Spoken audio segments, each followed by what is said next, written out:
I came home early from work that day, expecting a quiet afternoon with Linda. Instead, I found the garage door ajar and her inside, slumped against the wall.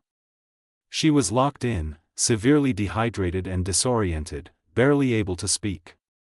I called 911 immediately, and the paramedics rushed her to the hospital. The doctor pulled me aside later. She had less than a day left to live without urgent intervention.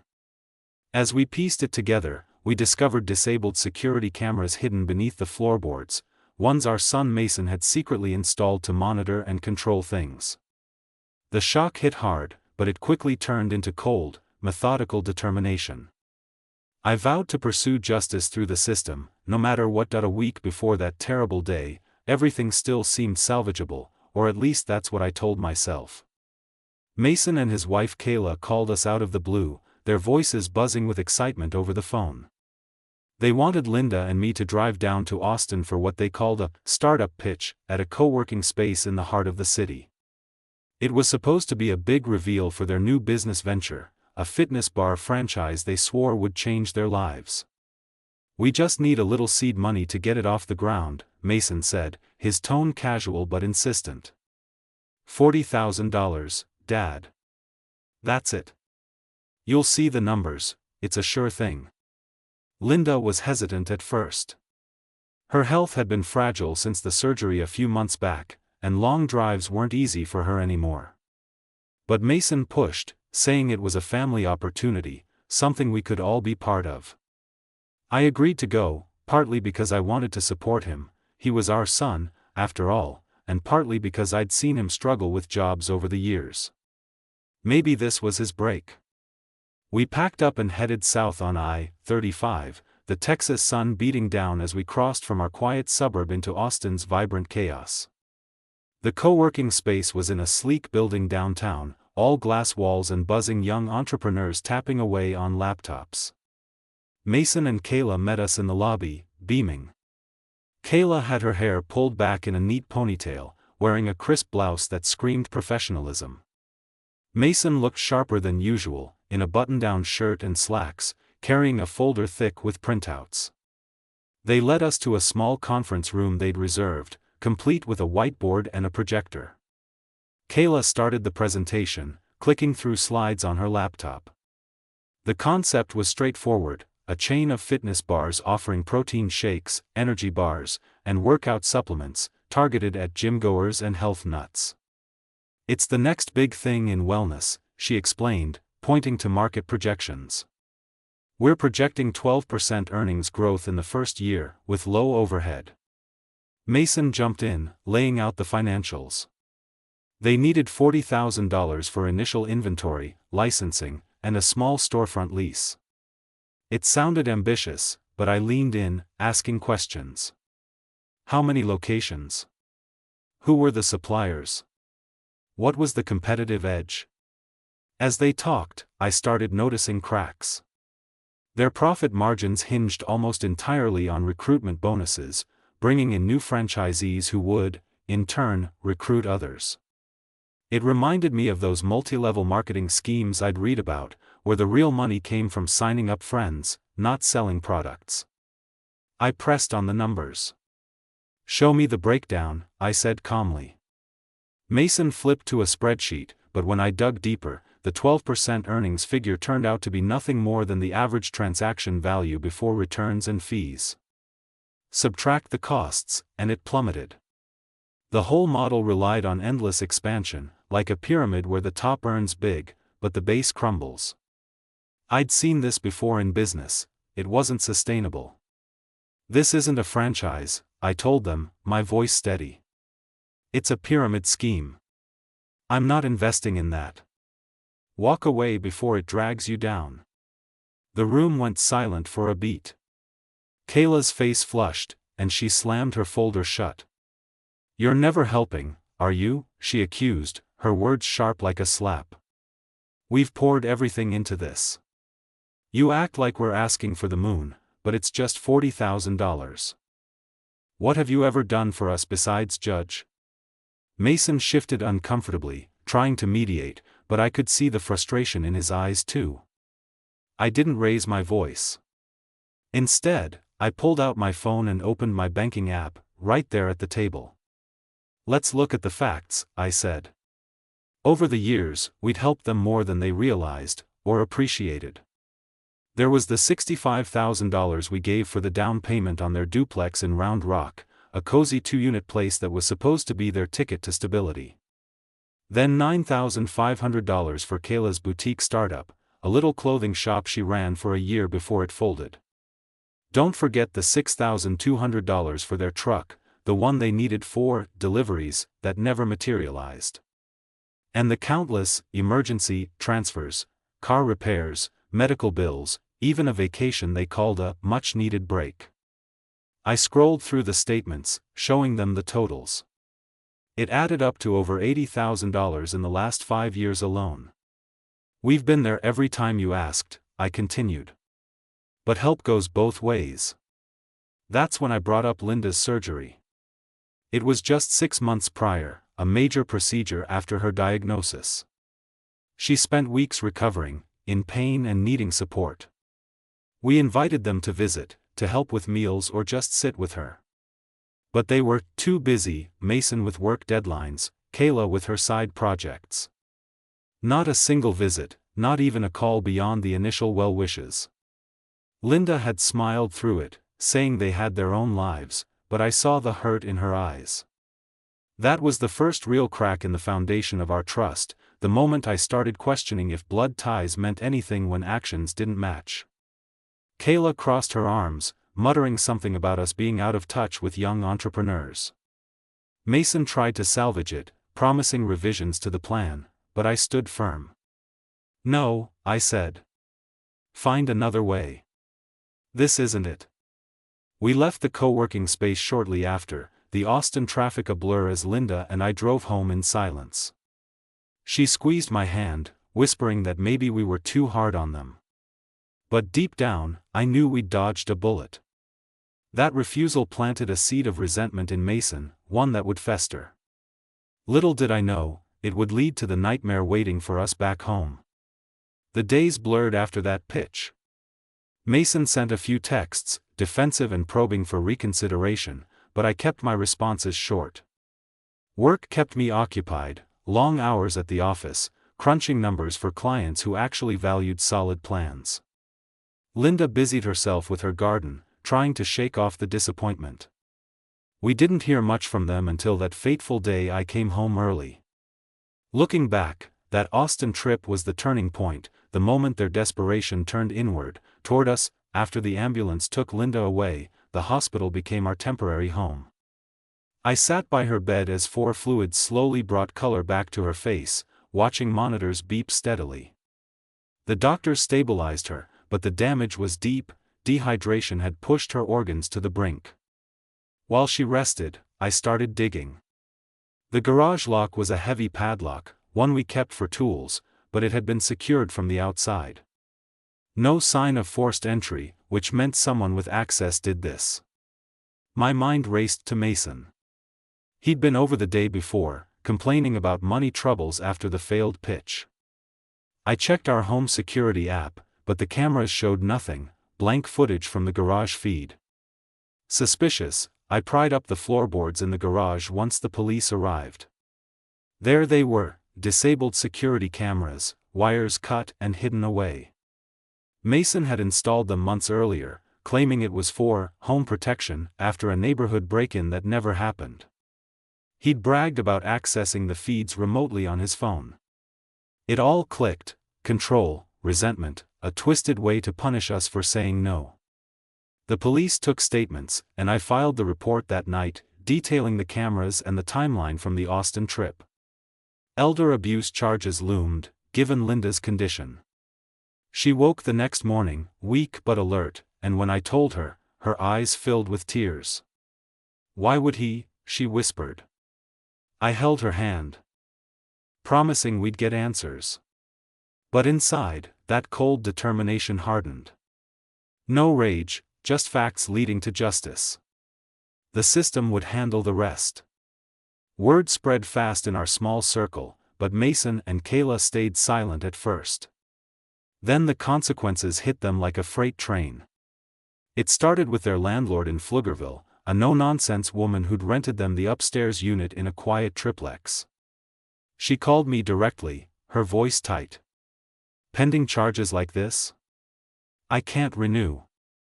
Elder abuse is serious, it risks my whole property." They had 30 days to vacate, no extensions. Mason tried scrambling for new places, 3 apartment complexes in the area, all with online applications promising quick approvals. But background checks are thorough these days, especially for felonies in progress. The first one in North Austin rejected them outright: "We don't house individuals under investigation for family harm." The second, near their old duplex, cited the same, adding that their references checked out poorly. The third didn't even respond after the preliminary scan flagged the police report. Desperation set in, they started looking at motels, but even those wanted deposits they couldn't afford. Mason's job crumbled next. He worked as a mid-level sales rep for a tech firm in Round Rock, handling client outreach. The termination came the same day the story leaked through professional networks. Someone at the office must have connected the dots from social media whispers. His boss emailed a curt notice: "Contract ended immediately, no severance, effective for cause." Mason had been on thin ice anyway, with performance reviews dipping after the startup distractions. Now, unemployed in a tight market, resumes went out, but the charges tainted everything. Interviews dried up, one recruiter even hung up mid-call when the report surfaced in a Google search. Financially, it was a nosedive. Their credit score, already shaky from the boutique debts, tanked to 485 overnight. Lenders pulled reports, and suddenly, car payments loomed. The truck we'd helped buy? Repossession notices arrived within days. Collection agencies swarmed, old medical bills from Kayla's family, the duplex mortgage they'd refinanced poorly, even that failed franchise deposit. Calls came non-stop, automated voices demanding payments they had no means to make. Their bank accounts, what little was left, got frozen pending investigations into potential fraud from the pyramid scheme ties. I didn't seek this out, it was the system's machinery grinding away, exposing every weak point. Their neighbor in Pflugerville overheard the fallout. She texted me later, concerned. Kayla had been screaming in the driveway, voice carrying through thin walls. "He's destroyed everything. We had a life, and now it's gone because of you." Mason tried calming her, but the argument escalated, doors slamming late into the night. The neighbor worried about the kids next door hearing it all, but mostly, she pitied the unraveling. It painted a picture of panic, their world contracting as ours had expanded into uncertainty. Through it all, I focused on Linda's recovery. She came home after a week, frail but improving, with home health aides checking in. We didn't discuss Mason much at first, the wound was too fresh. But when the police updated us on the charges, confinement, endangerment, tampering with evidence, I felt a grim satisfaction. Not revenge, but balance. They'd built their lives on our support, then turned on us when it stopped. The first crack from Linda's surgery had widened into a chasm after Austin, and now the structure collapsed. As eviction notices piled up, Mason reached out indirectly through a mutual friend, hinting at desperation. But I stayed resolute, monitoring from afar. The consequences weren't mine to wield, they were the natural fallout of choices.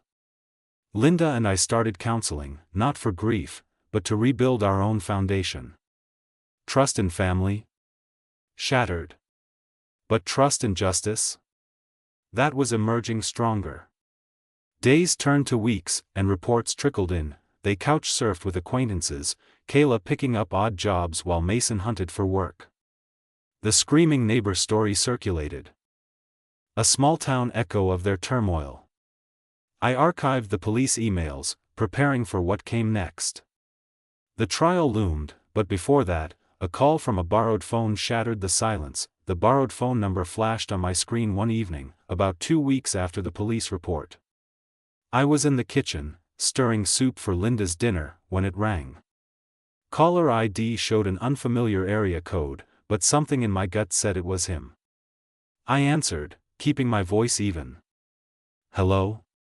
Mason's voice came through, ragged and low, like he hadn't slept. Dad, it's me. Please, just hear me out. He sounded broken, the confidence from the Austin pitch gone, replaced by raw plea. I set the spoon down and moved to the living room, away from Linda who was resting on the couch. She didn't need to relive this yet. He jumped right in, words tumbling. This is all falling apart. We got evicted, landlord wouldn't budge. No apartments will take us, the charges show up everywhere. My job's gone, they fired me without warning. Credit's ruined, can't even get a loan for basics. Collectors are hounding us day and night. Kayla's furious, saying I wrecked our future. Dad, we need help. Just a place to stay, some money to tide us over. Bail me out here. He paused, breathing heavy, waiting for the lifeline he assumed I'd throw. I could picture him, pacing some friend's cramped space, eyes desperate. I let the silence stretch, gathering my thoughts. When I spoke, it was measured, no anger, just truth. Mason, intention doesn't matter when consequences do. You locked your mother in the garage. Walked away without leaving water, without a key, without care. She nearly died, doctor said less than a day. That's not a mistake, that's abandonment. He interrupted, voice cracking. It wasn't like that. I was angry after Austin, yeah, but I didn't mean for it to go this far. The cameras were just to watch the house, make sure things were okay. I locked it to teach a lesson, but I came back, something came up. Please, Dad, family helps family. His excuses rang hollow, the same deflection he'd used since childhood when things went wrong. I laid it out plainly, step by step.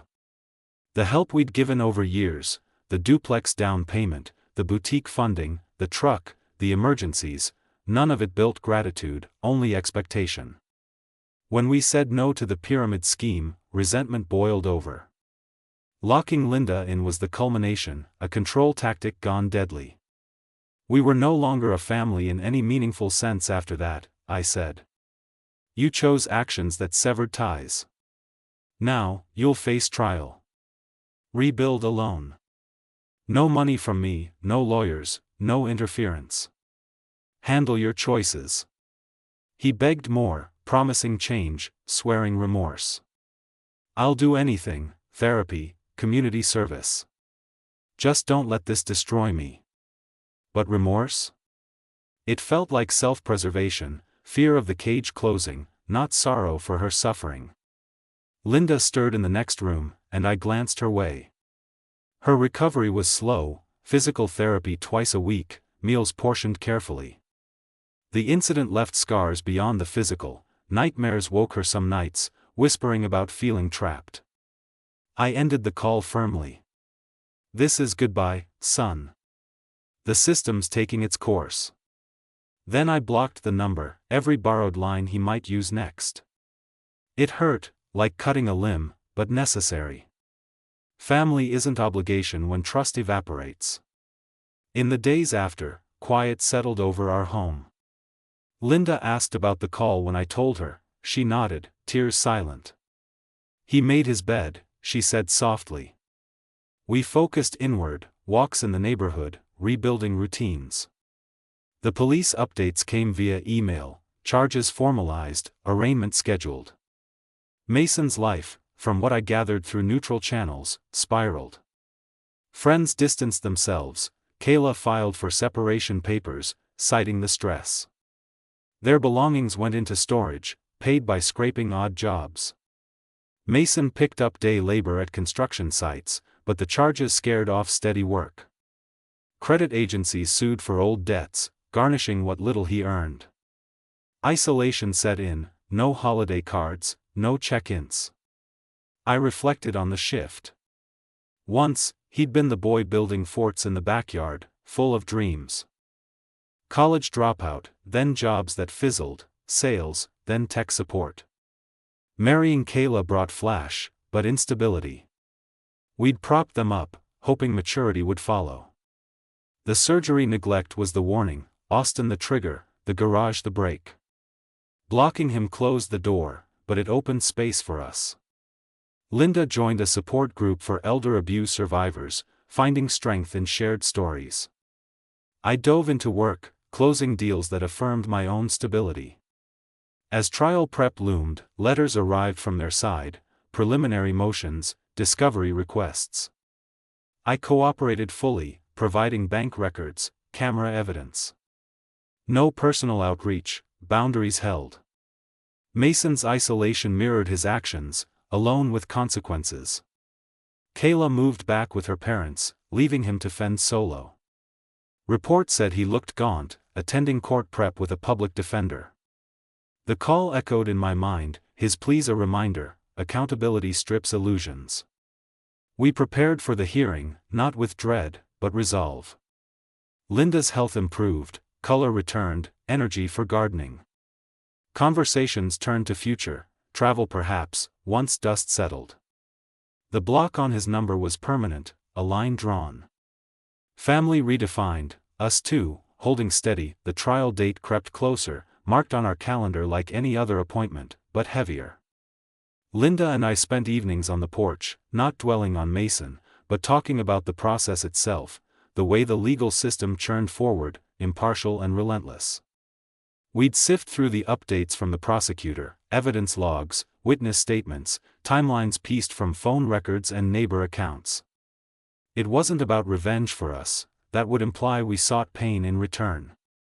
No, it was about the machinery of accountability doing its job, gears turning without favoritism. We'd watch sunsets fade over the yard, her hand in mine, and discuss how this exposed the fragility of what we thought was family. One night, as crickets hummed, Linda voiced what lingered. "Do you think he's truly sorry?" she asked, her voice steady but probing. I paused, considering. Remorse, real remorse, stems from empathy, from seeing the harm caused and owning it fully. What Mason showed seemed different, regret for the fallout, the eviction, the job loss, the isolation. Sorry he got caught, not sorry for the suffering inflicted. There's a profound difference, one self-preservation driven by survival instinct, the other character forged in integrity. I shared stories from my own life, colleagues who'd faced consequences and grown, versus those who deflected blame. Mason fit the latter, his call from the borrowed phone echoed that, all pleas for rescue, no acknowledgement of the garage's terror. Linda nodded, adding her perspective, the disorientation, the thirst, the fear of abandonment. If he understood that pain, she said, he wouldn't have walked away. Our talks reinforced resolve, the system would test his character, not ours. As weeks passed, preparations intensified. I met with the district attorney, a sharp woman in her 40s who reviewed the case file with efficiency. The charges, unlawful restraint, elder endangerment, evidence tampering, carried weight, especially with Linda's medical records. We walked through my testimony, the discovery, the hidden cameras, the financial history tying back to resentment. She assured us the evidence was solid. Mason's public defender had pushed for plea deals, but the pyramid scheme angle added motive, painting a picture of calculated desperation. Linda attended a victim impact session, describing her ordeal without embellishment. It empowered her, turning victimhood into voice. We avoided media, the story stayed local, a cautionary tale in community newsletters. Doubts about his remorse surfaced in reports. Mason's attorney filed motions citing mental health stressors from financial woes, but no therapy records backed it. Friends who'd cut ties whispered he'd minimized the incident in conversations, a bad argument gone wrong, shifting focus to our refusal in Austin. It confirmed our view, self-preservation over substance. Linda and I contrasted this with true accountability we'd seen elsewhere, neighbors resolving disputes through mediation. Owning faults. Mason's path diverged, his isolation deepened, court dates marking a solitary march. We adjusted our lives around it. Linda resumed light volunteering at the community center, connecting with others who'd faced family betrayals. I handled home repairs, symbolizing our rebuilding. Conversations evolved, not just the trial, but futures unbound by old ties. Travel plans emerged, a quiet trip to the coast, reclaiming joy. The machinery hummed on, subpoenas arrived, but we complied without emotion. Mason's world contracted further, Kayla's separation finalized, assets divided minimally. He attended pre-trial hearings alone, public defender notes indicating minimal cooperation. As the date neared, a letter came from their attorneys, thick envelope, formal seal. It outlined a settlement offer, $5,000 compensation, a public written apology in the local paper, formal admission of guilt on record, and complete waiver of all inheritance rights plus future family claims. No trial, no drawn-out appeals. For us, this wasn't victory in the vengeful sense, it was total capitulation. They were bankrupt in every way, financially drained, reputation shattered, ties severed. Accepting meant closure, the system enforcing boundaries we'd set. We discussed it over breakfast. Linda saw it as validation, I as efficiency. No counteroffers, it aligned with justice. The morning of the final hearing dawned clear. We drove to the courthouse in silence at first, then with quiet resolve. Linda held my hand as we parked, her grip firm. Inside, the room was stark, wood benches, the judge's elevated bench. Mason sat with his lawyer, head down, a shadow of the ambitious son from Austin. Proceedings moved swiftly, the offer read aloud, admissions entered, waivers signed. No speeches, no drama, just documents exchanged, the gavel's echo sealing it. As we left, Linda squeezed my hand tighter. The system had done its part, enforced the truth, closed the garage door behind us for good. We stepped into sunlight, unburdened, ready for what came next. In the weeks following, life normalized. The $5,000 went to Linda's medical fund, the apology appeared in print, brief, factual. Inheritance papers locked away, a final cut. Mason vanished from our orbit, reports said he relocated, starting over in anonymity. We didn't track him, focus shifted inward. Linda's garden bloomed fuller, our talks deeper. The profound difference between self-preservation and character lingered as a lesson, not just for him, but for us. Accountability's machinery, once engaged, runs true. The drive home from the courthouse felt lighter than the one there, the Texas sun filtering through the windshield without the weight of uncertainty. Linda released my hand only to adjust the radio, tuning to a soft jazz station we both liked. We didn't dissect the hearing right away, words seemed unnecessary. The settlement papers sat in my briefcase on the back seat, crisp and final. $5,000 wired to our account by end of day, the apology drafted for publication, guilt admitted in black and white, inheritance waived forever. No more claims on our estate, no future intrusions. It was capitulation, plain and simple, they'd run out of road. Mason's face in that courtroom, averted and drawn, lingered in my mind, but not with pity. It was the face of someone who'd bet everything on deflection and lost. Back home, we eased into routine. Linda checked the mail first, sorting bills from junk. The local paper arrived 2 days later, the apology tucked in the community section. I, Mason, last name, admit full responsibility for confining my mother, Linda, in the garage on date, leading to her severe dehydration and near-fatal condition.